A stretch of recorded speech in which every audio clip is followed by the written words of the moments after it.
राधे राधे, जय श्री कृष्णा। आप सभी भक्तों का आज की कथा में हार्दिक स्वागत है। भगवान श्री कृष्ण और श्रीमती राधा रानी की कृपा सदैव आप पर और आपके समस्त परिवार पर बनी रहे। दोस्तों, आज आप सुनेंगे फागुन मास की कथा का 18वां अध्याय। भगवान श्री विष्णु का ध्यान करके आज की पावन कथा का प्रारंभ करते हैं। पुलस्त जी कहते हैं कि अगस्त जी के यह अद्भुत वचन सुनकर श्री रघुनाथ जी ने विस्मय के कारण पुनः उनसे प्रश्न किया कि हे महामुनि, यह वन जिसका विस्तार योजन का था, पशु पक्षियों से रहित, निर्जन, सूना और भयंकर कैसे हुआ? अगस्त जी बोले कि हे राजन, पूर्व काल के सतयुग की बात है। वह स्वतः मनु इस पृथ्वी का शासन करने वाले राजा थे। उनके पुत्र का नाम इवाक था। इवाक बड़े ही सुंदर और अपने भाइयों में सबसे बड़े थे। महाराज उनको बहुत मानते थे। उन्होंने इवाक को भूमंडल के राज्य पर अभिषेचित करके कहा कि तुम पृथ्वी के राजवंशों के अधिपति अर्थात सम्राट बनो। हे रघुनंदन, बहुत अच्छा कहकर इच्छावाकु ने पिता की आज्ञा स्वीकार की। तब वे अत्यंत संतुष्ट होकर बोले कि बेटा, अब तुम दंड के द्वारा प्रजा की रक्षा करो, किंतु दंड का अकारण प्रयोग न करना। मनुष्यों के द्वारा अपराधियों को जो दंड दिया जाता है वह शास्त्रीय विधि के अनुसार उचित अवसर पर प्रयुक्त होने से राजा को स्वर्ग में ले जाता है। इसीलिए महाबाओ, तुम दंड के समुचित प्रयोग के लिए सदा सचेत रहना। ऐसा करने पर संसार में तुम्हारे द्वारा अवश्य परम धर्म का पालन होगा। इस प्रकार एकाग्र चित्त से अपने पुत्र इच्छावाकु को बहुत से उपदेश देकर महाराज मनु बड़ी प्रसन्नता के साथ ब्रह्मलोक को सिधार गए। तत्पश्चात राजा इवाक को यह चिंता हुई कि मैं कैसे पुत्र उत्पन्न करूं। इसके लिए उन्होंने नाना प्रकार के शास्त्रीय कर्म, यज्ञ, याग आदि किए और उनके द्वारा राजा को अनेकों पुत्रों की प्राप्ति भी हुई। देव कुमार के समान तेजस्वी राजा इच्छावाकु ने पुत्रों को जन्म देकर पितरों को संतुष्ट किया। हे रघुनंदन, इच्छावाकु के पुत्रों में जो सबसे छोटा था वह गुणों में सबसे श्रेष्ठ था। वह शूर और विद्वान तो था ही, प्रजा का आदर करने के कारण सबके विशेष गौरव का पात्र हो गया था। उसके बुद्धिमान पिता ने उसका नाम दंड रखा और विंध्यागिरी के 2 शिखरों के बीच में उसके रहने के लिए एक नगर दे दिया। उस नगर का नाम मधुमत था। धर्मात्मा दंड ने बहुत वर्षों तक वहां का अंकराज किया। तदंतर एक समय जब चारों ओर चैत्र मास की मनोरम छटा छा रही थी, राजा दंड भार्गव मुनि के रमणी आश्रम के पास गया। वहां जाकर उसने देखा कि भार्गव मुनि की परम सुंदरी कन्या, जिसके रूप की कहीं तुलना नहीं थी, वन में घूम रही थी। उसे देखकर राजा दंड के मन में पाप का उदय हुआ और काम बाण से पीड़ित होकर कन्या के पास जाकर बोला कि हे सुंदरी, तुम कहाँ से आई हो? हे सो भाई, तुम किसकी कन्या हो? मैं काम से पीड़ित होकर तुमसे यह बातें पूछ रहा हूँ। वे बरा रोहे, मैं तुम्हारा दास हूँ। हे सुंदरी, मुझ भक्त को अंगीकार करो। अर्जा बोली, राजेंद्र, आपको मालूम होना चाहिए कि मैं भार्गव वंश की कन्या हूँ। पुण्य आत्मा शुक्राचार्य की मैं ज्येष्ठ पुत्री हूँ। मेरा नाम अर्जा है। पिताजी इस आश्रम पर ही निवास करते हैं। हे महाराज, शुक्राचार्य मेरे पिता हैं और आप उनके शिष्य हैं, अतः धर्म के नाते मैं आपकी बहन हूँ। इसीलिए आपको मुझसे ऐसी बातें नहीं करनी चाहिए। यदि दूसरे कोई दुष्ट पुरुष भी मुझ पर कुदृष्टि करे तो आपको सदा उनके हाथ से मेरी रक्षा करनी चाहिए। मेरे पिता बड़े क्रोधी और भयंकर हैं। वे अपने श्राप से आपको भस्म कर सकते हैं। अतः हे नृपश्रेष्ठ, आप मेरे महातेजस्वी पिता के पास जाइए और धर्मानुसार जाने पर वे समूची त्रिलोकी को भी जलाकर खाक कर सकते हैं। दंड बोला, सुंदरी, तुम्हें पा लेने पर चाहे मेरा वध हो जाए अथवा वध से भी महान कष्ट भोगना पड़े, मुझे स्वीकार है। हे भीरू, मैं तुम्हारा भक्त हूँ, मुझे स्वीकार करो। ऐसा कहकर राजा ने उस कन्या को बलपूर्वक बाहुपास में कस लिया। बेचारी अबला उसकी भुजाओं से छूटने के लिए बहुत छटपटा आई, परंतु फिर भी उसने स्वेच्छा अनुसार उसके साथ भोग किया। राजा दंड वहां अत्यंत कठोरता पूर्वक और महाभयानक अपराध करके तुरंत अपने नगर को चल दिया तथा भार्गव कन्या अर्जा दीन भाव से रोती हुई अत्यंत उद्विग्न होकर आश्रम के समीप अपने देवतुल्य पिता के पास आई। उसके पिता अमित तेजस्वी देव ऋषि शुक्राचार्य सरोवर पर स्नान करने गए थे और स्नान करके वे 2 ही घड़ी में शिष्य सहित आश्रम पर लौट आए। आश्रम पर आकर उन्होंने देखा कि अर्जा की दशा बड़ी दयनीय है, वह धूल में सनी हुई है। तुरंत ही सारा रहस्य उनके ध्यान में आ गया। फिर तो शुक्र को बड़ा रोष हुआ। तीनों लोगों को दगत करते हुए अपने शिष्यों को सुनाकर बोले, धर्म के विपरीत आचरण करने वाले अदूरदर्शी दंड के ऊपर प्रज्वलित अग्निशिखा के समान भयंकर विपत्ति आ रही है। तुम सब लोग देखना, वह खोटी बुद्धि वाला पापी राजा अपने देश, भृत्य सेना और वाहन सहित नष्ट हो जाएगा। उसका राज्य 100 योजन लंबा चौड़ा है। उस समूचे राज्य में इंद्र धूल की बड़ी भारी वर्षा करेंगे। उस राज्य में रहने वाले स्थावर जंगम जितने भी प्राणी हैं, उन सबका उस धूल की वर्षा से शीघ्र ही नाश हो जाएगा। जहाँ तक दंड का राज्य है, वहाँ तक के उपवन और आश्रमों में अकस्मात 7 रात तक धूल की वर्षा होती रहेगी। क्रोध से संतप्त होने के कारण इस प्रकार श्राप देकर मैं ऋषि शुक्र ने आश्रमवासी शिष्यों से कहा कि तुम लोग यहाँ रहने वाले सब लोगों को इस राज्य की सीमा से बाहर लेकर जाओ। उनकी आज्ञा पाते ही आश्रमवासी मनुष्य शीघ्रता पूर्वक उस राज्य से हट गए और सीमा से बाहर जाकर उन्होंने अपने डेरे डाल दिए। तदंतर शुक्राचार्य अर्जा से बोले, ओ दैनी बुद्धि वाली कन्या, तू अपने चित्त को एकाग्र करके सदा इस आश्रम पर ही निवास कर। यह 4 कोस के विस्तार का सुंदर शोभा संपन्न सरोवर है। अर्जे, तू रजोगुण से रहे सात्विक जीवन व्यतीत करती हुई 100 वर्षों तक यहीं रहे। मैं ऋषि का यह आदेश सुनकर अर्जा ने तथास्तु कहकर उनकी आज्ञा स्वीकार की। उस समय वह बहुत दुखी हो रही थी। शुक्राचार्य ने कन्या से यह बातें कहकर वहां से दूसरे आश्रम के लिए प्रस्थान किया। ब्रह्मवादिनी गिरी के शिखरों पर फैला हुआ राजदंड का समूचा राज 1 सप्ताह के भीतर ही जलकर खाक हो गया। तब से वह विशाल वन दंड कारण कहलाता है। हे रघुनंदन, आपने जो मुझसे पूछा था वह सारा प्रसंग मैंने कह सुनाया। अब संध्योपासन का समय बीता जा रहा है। महर्षियोगण जल से भरे हुए घड़े लेकर अर्घ देकर भगवान सूर्य की पूजा कर रहे हैं। आप भी चलकर संध्या वंदन करें। ऋषि की आज्ञा मानकर श्री रघुनाथ जी संधिवासन करने के लिए उस पवित्र सरोवर के तट पर गए। आचमन एवं सायं संध्या करने की श्री रघुनाथ जी महात्मा कुबंज के आश्रम में गए। वहां उन्होंने बड़े आदर के साथ अधिक गुणकारी फल मूल तथा रसीले साग भोजन के लिए अर्पण किए। नरश्रेष्ठ श्री राम ने बड़ी प्रसन्नता के साथ उस अमृत के साथ भोजन का भोग लगाया और पूर्ण तृप्त होकर रात में वहीं सहन किया। सवेरे उठकर उन्होंने अपना नित्य कर्म किया और वहां से विदा होने के लिए महर्षि के पास गए। वहां जाकर उन्होंने मुनि को प्रणाम किया और कहा कि हे ब्राह्मण, अब मैं आपसे विदा होना चाहता हूँ, आप आज्ञा देने की कृपा करें। हे महामने, आज मैं आपके दर्शन से कृतार्थ और अनुग्रहित हुआ हूँ। श्री रामचंद्र जी के ऐसे अद्भुत वचन कहने पर तपस्वी अगस्त ने अत्यंत प्रसन्न होकर कहा कि श्री राम कल्याण में अक्षरों से युक्त आपका यह वचन बड़ा ही अद्भुत है। हे रघुनंदन, यह संपूर्ण प्राणियों को पवित्र करने वाला है। जो मनुष्य आपको 2 घड़ी भी देख लेते हैं, वे समस्त प्राणियों में पवित्र और देवता कहलाते हैं। हे रघुश्रेष्ठ, आप समस्त देहधारियों के लिए परम पावन हैं। आपका प्रभाव ऐसा ही है, जो लोग आपकी चर्चा करेंगे उन्हें भी सिद्धि प्राप्ति होगी। आप इस मार्ग से शांत एवं निर्भय होकर जाइए और धर्म पूर्वक राज्य का पालन कीजिए, क्योंकि आप ही इस जगत के एकमात्र सहारे हैं। महर्षि के ऐसा कहने पर महाराज श्री रामचंद्र जी ने हाथ जोड़कर उन्हें प्रणाम किया तथा अन्याय मुनिवर को भी, जो सब के सब तपस्या के धनी थे, सादर अभिवादन करके वे शांत भाव से स्वर्ण भूषित पुष्पक विमान पर चढ़ गए। यात्रा के समय मुनिवर ने सब ओर से उन पर आशीर्वाद की वर्षा की और समस्त पुरुषार्थ के ज्ञाता श्री रघुनाथ जी दोपहर होते होते अयोध्या में पहुंचकर 7वीं टोड़ी में उतरे। तत्पश्चात उन्होंने इच्छा अनुसार चलने वाले उस परम सुंदर पुष्पक विमान को विदा कर दिया। फिर महाराज ने द्वारपालों से कहा कि तुम लोग फुर्ती से जाकर भरत और लक्ष्मण को मेरे आगमन की सूचना दो और उन्हें अपने साथ ही लिवा लाओ। विलंब न करना। द्वारपाल आज्ञा के अनुसार जाकर दोनों कुमारों को बुलाकर ले आए। श्री रघुनाथ जी ने अपने प्रिय बंधु भरत को लक्ष्मण को देखकर बड़े प्रसन्न हुए और उन्हें छाती से लगाकर बोले कि मैंने ब्राह्मण के शुभ कार्य का यथावत संपादन किया है। अब मैं प्रतिमा स्थापना, देवालय निर्माण आदि पूर्ण धर्म का अनुष्ठान करूंगा। हे वीरों, मेरा कानकुंज देश में जाकर भगवान वामन की प्रतिष्ठा करने का विचार है।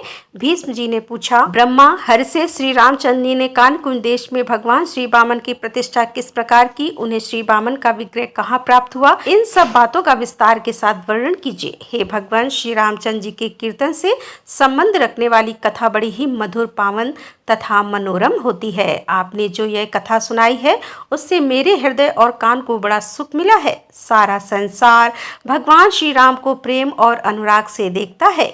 वे बड़े ही धर्मजीत थे। उस समय सभी वृक्ष फल और रस से भरे रहते थे। पृथ्वी बिना जोते ही अन्न देती थी। उन महात्मा का इस भूमंडल पर कोई शस्त्र नहीं था। अतः हे मुनिवर, मैं उन भगवान श्री रामचंद्र जी का सारा चरित्र सुनाना चाहता हूँ। तुलसी बोले, महाराज, धर्म के मार्ग पर स्थित रहने वाले श्री रामचंद्र जी ने कुछ काल के पश्चात जो महत्वपूर्ण कार्य किया उसे एकाग्र मन से सुनो। एक दिन श्री रघुनाथ जी मन ही मन इस बात का विचार करने लगे कि राक्षस कुल उत्पन्न राजा विभीषण लंका में रहकर सदा ही राज्य करते रहे, उसमें किसी प्रकार का विघ्न बाधा ना पड़े।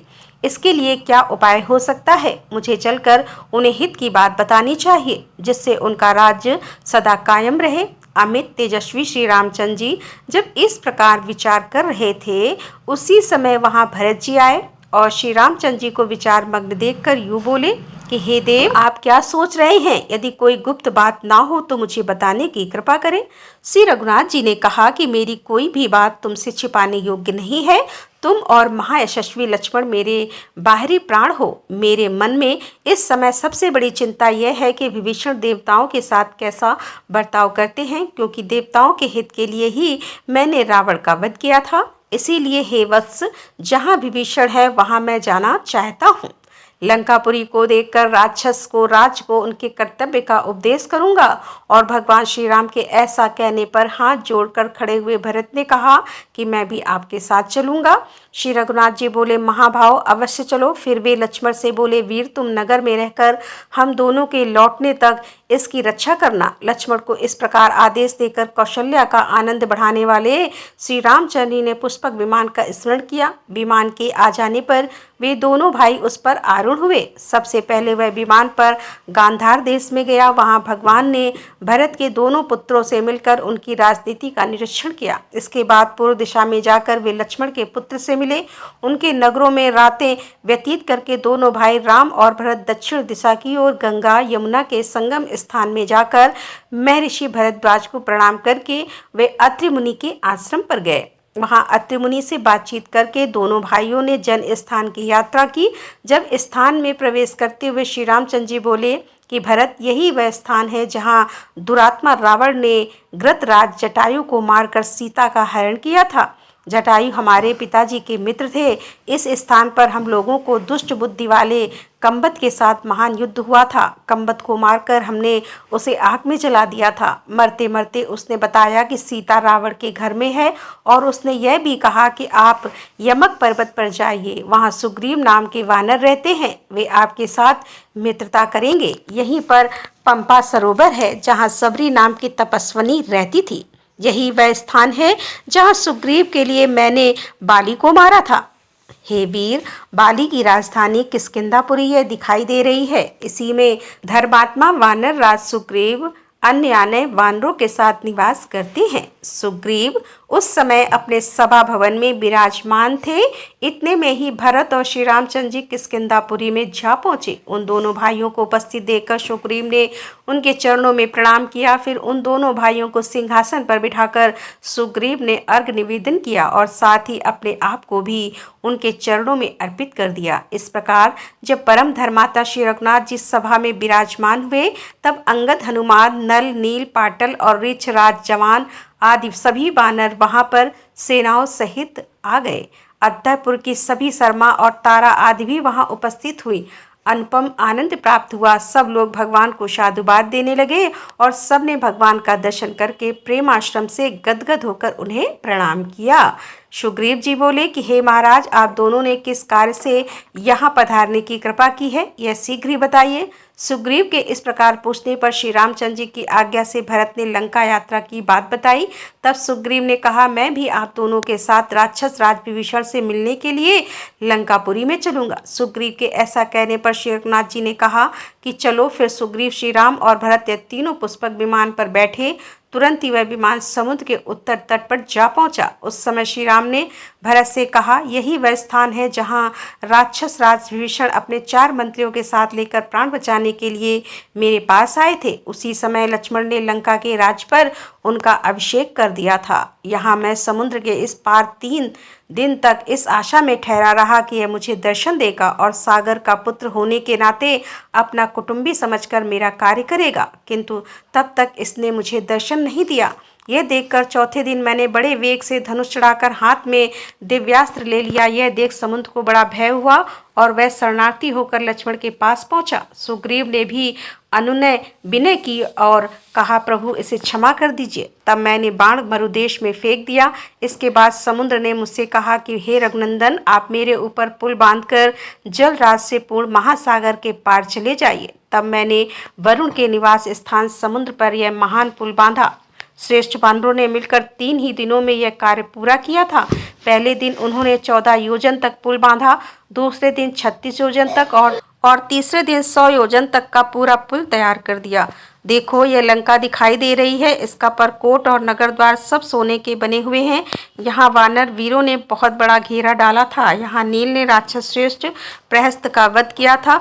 इसी स्थान पर हनुमान जी ने ध्रुव को मार गिराया था। यही सुग्रीव ने महोदर और अतिकाय को मौत के घाट उतारा था। इसी स्थान पर मैंने कुंभकर्ण को और लक्ष्मण ने इंद्रजीत को मारा था तथा यही मैंने राक्षस राज दशग्रीव अर्थात रावण का वध किया था। यहाँ लोग पितामह ब्रह्मा जी मुझसे वार्तालाप करने के लिए पधारे थे। उनके साथ पार्वती सहित त्रिशूलधारी भगवान शंकर भी थे। हमारे पिता महाराज दशरथ भी स्वर्गलोक में यहाँ पधारे थे। जानकी को चाहने वाले उन सभी लोगों के समझ सीता ने इस स्थान पर अग्नि में प्रवेश किया था और वे सर्वदा शुद्ध प्रमाणित हुई थी। लंकापुरी के अष्टदाता देवताओं ने भी सीता की अग्नि परीक्षा ली थी।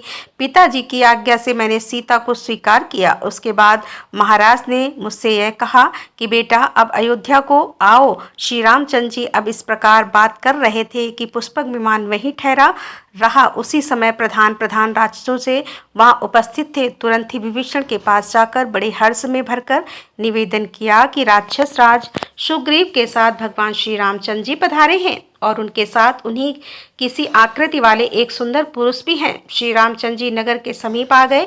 यह समाचार सुनकर विभीषण ने प्रिय संवाद सुनाने वाले उस दूत का विशेष सत्कार किया तथा उन्हें धन देकर उनके सभी मनोरथ पूर्ण किए। फिर लंकापुरी को सजाने की आज्ञा देकर वे मंत्रियों के साथ बाहर निकले।